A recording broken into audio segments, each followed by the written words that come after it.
The weight of plastics in our oceans could exceed that of all the fish by 2050, and these materials won't break down for hundreds of years. So, how do we avoid the perils of plastic?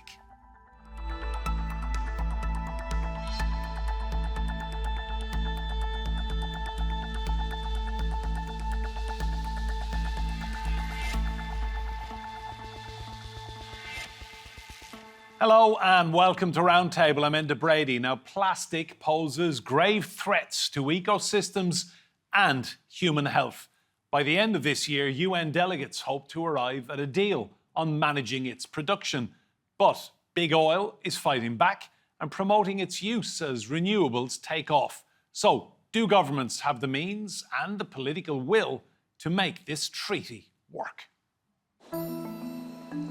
This river that flows out of Guatemala City is black with sewage and trash, much of it plastic. According to the Ocean Cleanup Organization, it also carries 2% of the world's plastic out onto the open seas. Scrap metal collector Santiago often scours the foul-smelling riverbed. Disease, fungus, that's what you get on your feet, fungus, and on your hands too. There's no place on Earth that plastic hasn't reached. And that's an acute problem for the world's environment, affecting the health of plants and animals, including humans. The UN estimates that 400 million tons of plastic are produced every year, roughly equal to 1,000 Empire State Buildings in New York. The annual use of plastics and waste generation is expected to increase by 70% from 2020 levels until 2040 without action being taken. But only about 9% of plastic gets recycled globally. Microplastics refer to particles up to 5 millimeters in diameter. Nanoplastics, on the other hand, can be tinier than some viruses. Scientists have found such particles in the air, water, and our food.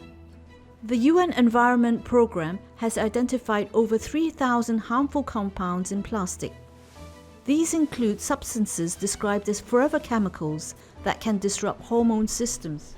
And researchers have found them in our brains, other organs, and blood. Some link them to the increasing risk of allergies, cancers, and strokes, among other diseases.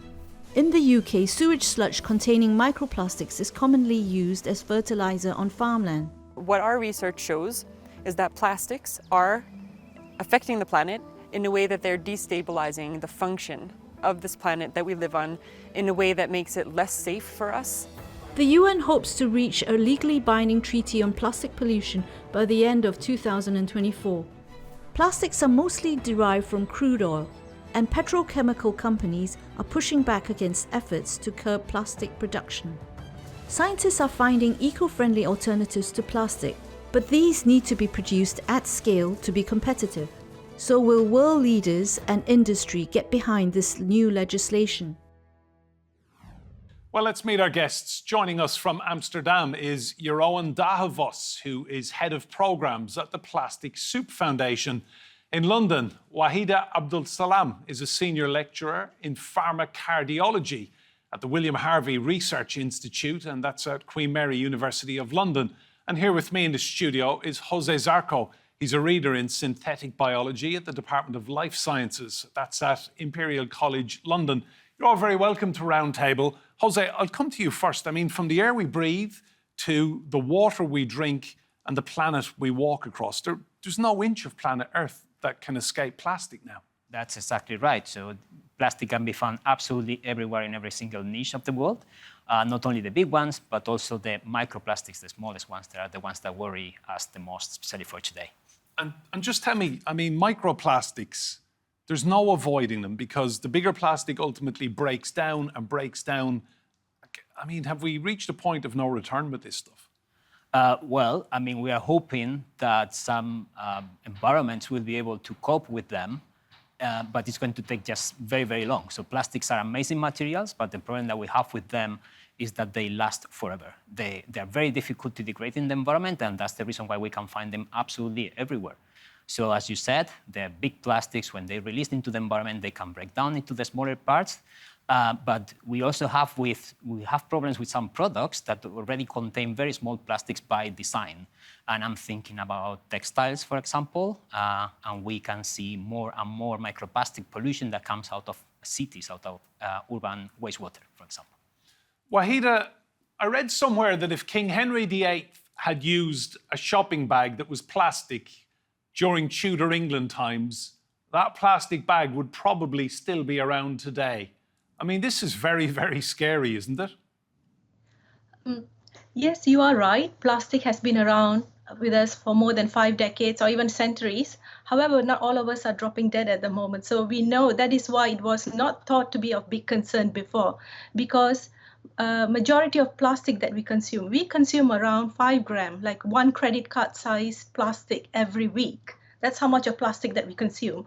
But not all causes harm.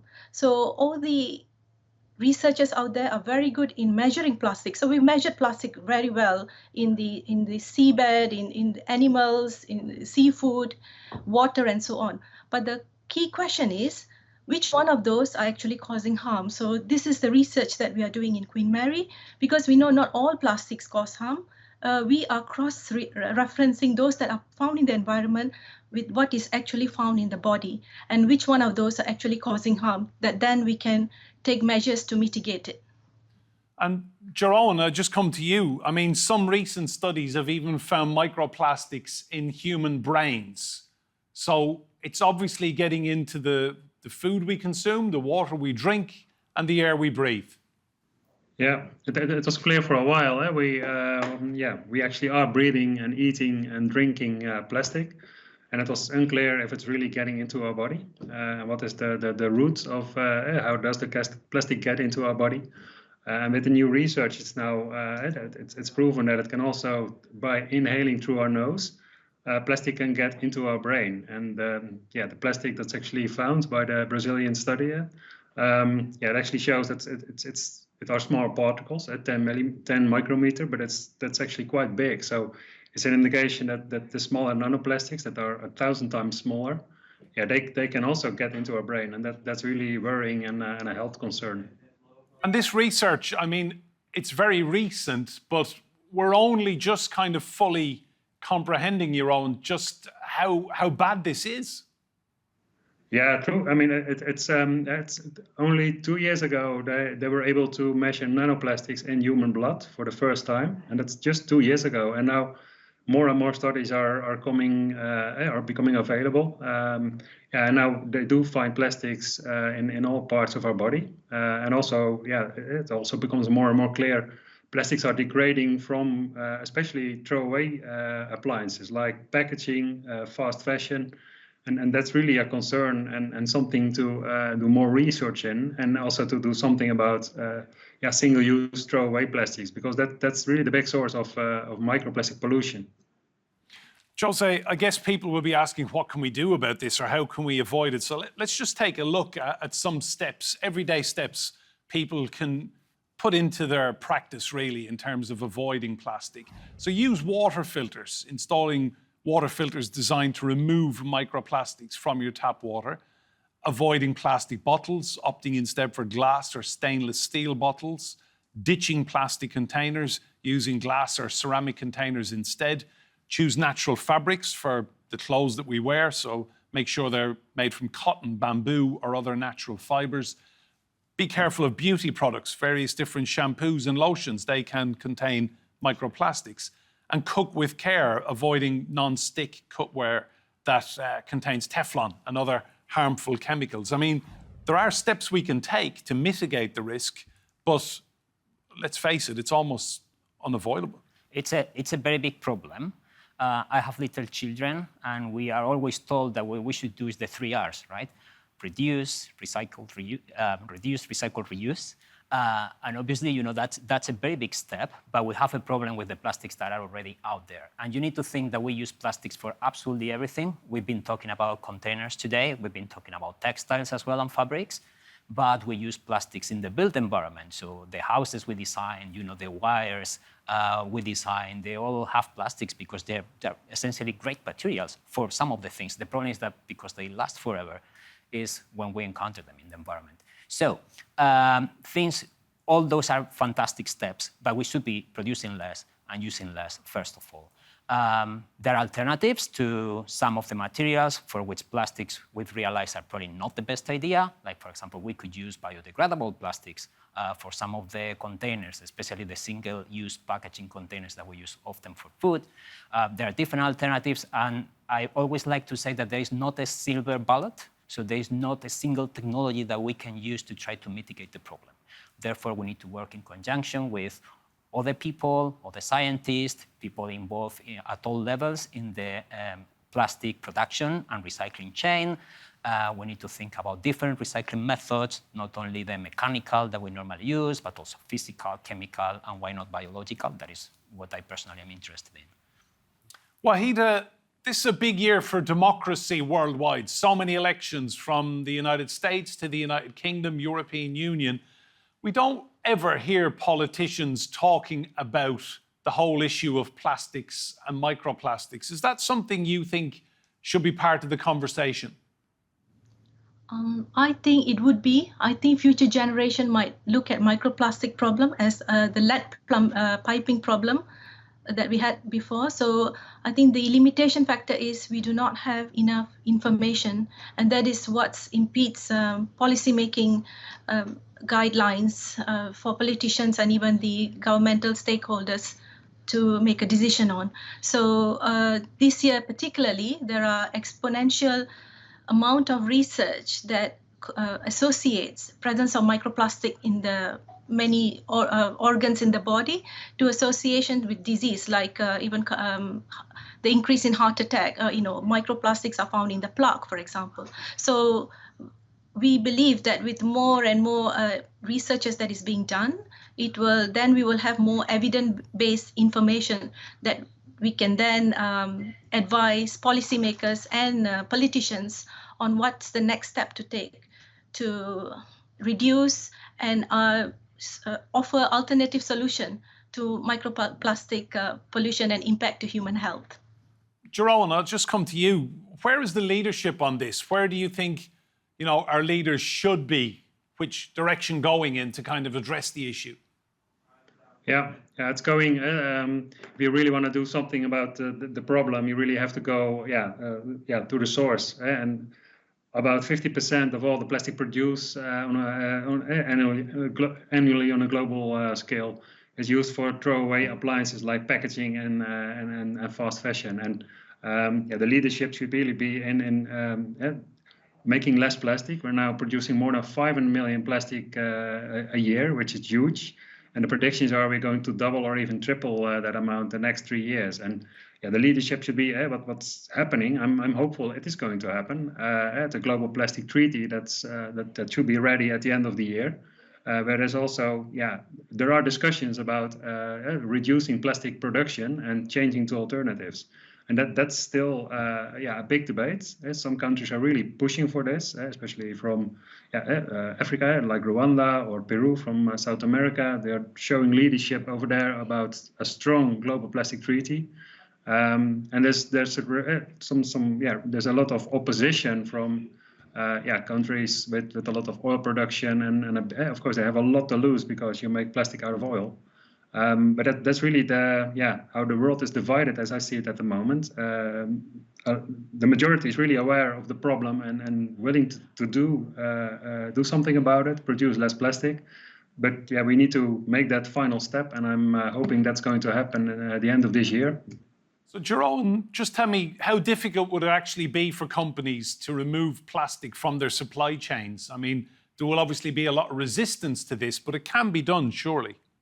It can be done for sure, and that's the interesting thing. I mean, the really big companies, they're used to a way of producing. Everything is they have the machines, their plants, everything is doing okay. They're making their business. Actually, new startups are showing it's possible to also make different polymers that are biodegradable, that can enter our body and are degraded inside our body. It is possible, and scale-ups are doing it at the moment. And I'm hopeful those companies are actually getting new investments, new innovation. The change is there. We cannot keep packaging all our food, and we know it's releasing micro and nanoplastics. for the next 20, 30 years. It's not going to happen. I'm convinced about that. So it's also good for plastic industry to think about different ways of producing polymers. And of course, they can make polymers that are biodegradable, and I'm convinced they are going to do that. But we need to do it quick because we don't have the time to wait. Jose, I think everyone likes to do their bit and recycle, but if we look at the statistics globally, recycling rates are not good. Let's just look at this. Around the world, only 9% of plastic is recycled, so much of the rest ends up in landfills, incinerators, or our oceans. Many countries, especially in the global south, are facing challenges in managing plastic waste due to inadequate infrastructure. Tell me about the countries around the world where we effectively export our plastic waste. Yeah, so typically, countries in the southeast of Asia have faced the biggest challenges, partly because not having maybe the ability to manage plastic waste effectively, but a big part of the problem has been that most of the plastic that they receive has been outsourced for other countries, from the West in general. So in countries like in Vietnam, in Thailand, in Indonesia, it's not infrequent to find these pictures in which we see seas of plastic absolutely everywhere where you look at. So if we really want to make an impact, we need to develop the technologies not only that could help us in countries like here in the UK, but we also need to make an effort to try to find technologies that we can deploy, can work at a very big scale, because this is a very big problem, and they can be also affordable, and they can help to solve the problems in other places where maybe there are not resources to develop very big installations or very sophisticated installations. So we're effectively paying these countries to take our waste? Yes, some of them, yes. That's absolutely right. And just to be clear, so say we recycle material, or householders think they're recycling material in the UK, is that recycling, in inverted commas, being packaged up and sent to Thailand and Vietnam? So I'm afraid I don't have the figures to answer that question. So we recycle some of it, I'm pretty sure of that. But it is also true that some of the plastic problems that these countries have are because they have imported plastics from other countries as well. It's quite shameful. Yes, it is. Vahitha, what changes would you like to see the new UK government make? Keir Starmer, fresh into office now the last few months. I mean, again, nobody talks about plastics or microplastics, but if you wanted to see some leadership in the UK, what would you like to see them instructing people to do?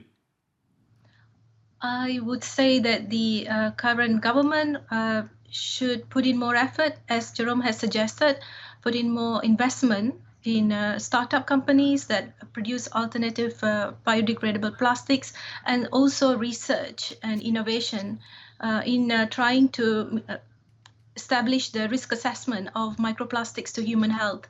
I know EU has started some steps towards this, and I'm sure UK government will also follow soon, because this is a worldwide concern on trying to assess the risk of existing microplastics to human health. This is what I think the government should do. Jeroen, you're in the Netherlands right now. What's the view there? I mean, are you seeing any political leadership on this in your country? Well, not enough. If I just look at the numbers, in the Netherlands, post-consumer plastic waste increased the last 15 years with 25%. So that it's very clear we're producing more plastic waste. We also have a problem with recycling in the Netherlands. Recyclers are going bankrupt, and we are, as the Netherlands, I think we're the leader in Europe of exporting plastic waste. It's shameful to see also the arguments. We say we don't have the capacity in the Netherlands or in Europe, so then we just export it, and it's very dangerous to say plastic it's not waste. You can recycle it, and we just send it around the globe, and it's their problem. Because we have very strong indications it goes wrong, and it's not properly recycled at all, although it's claimed to be recycled.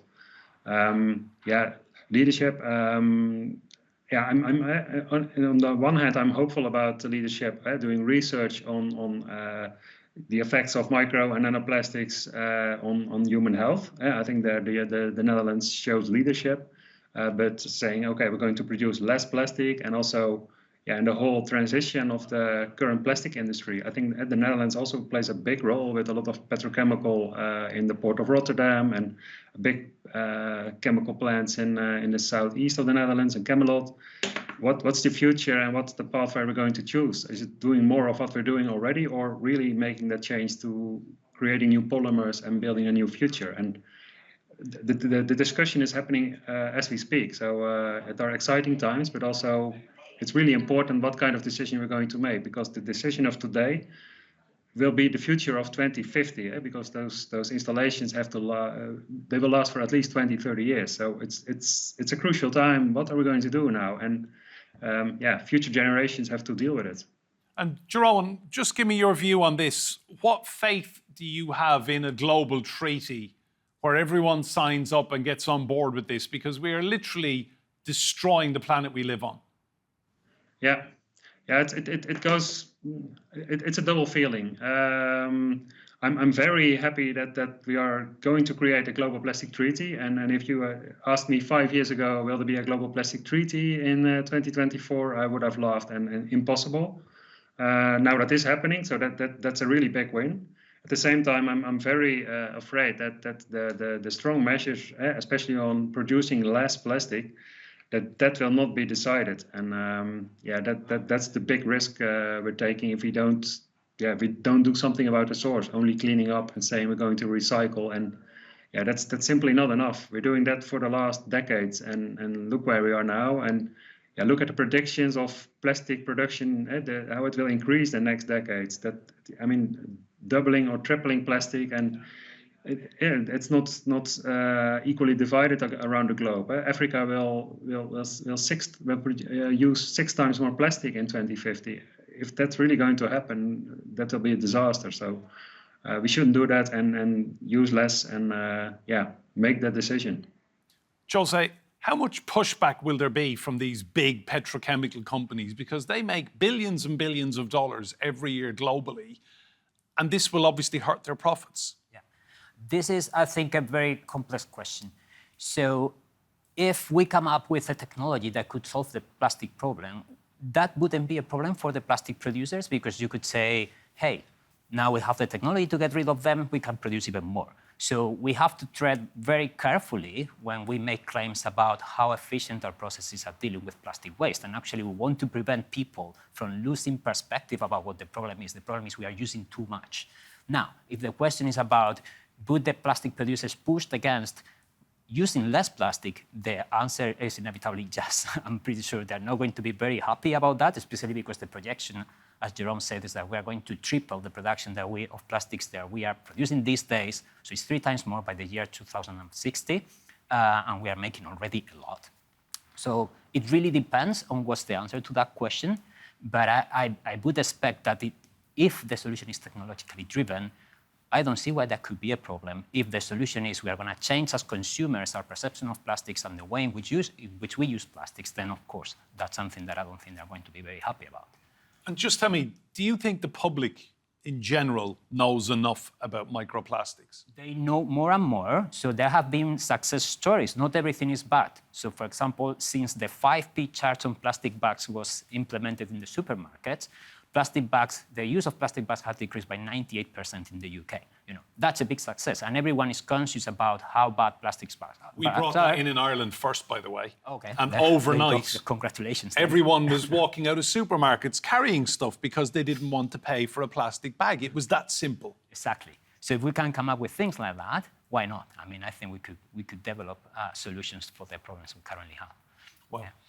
Vahitha, just tell me, would you like to see maybe public awareness campaigns where we're educating people about the dangers of using all of this plastic? When public are more aware of the potential risk, then they are more likely to take more steps. For example, consciously take decision to reduce usage of plastics at home. Don't, for example, heat up your food in plastic containers in the microwave, things like that. Don't use a lot of plastic, because we know plastic crosses placenta, and it can get into systems. Don't use a lot of plastic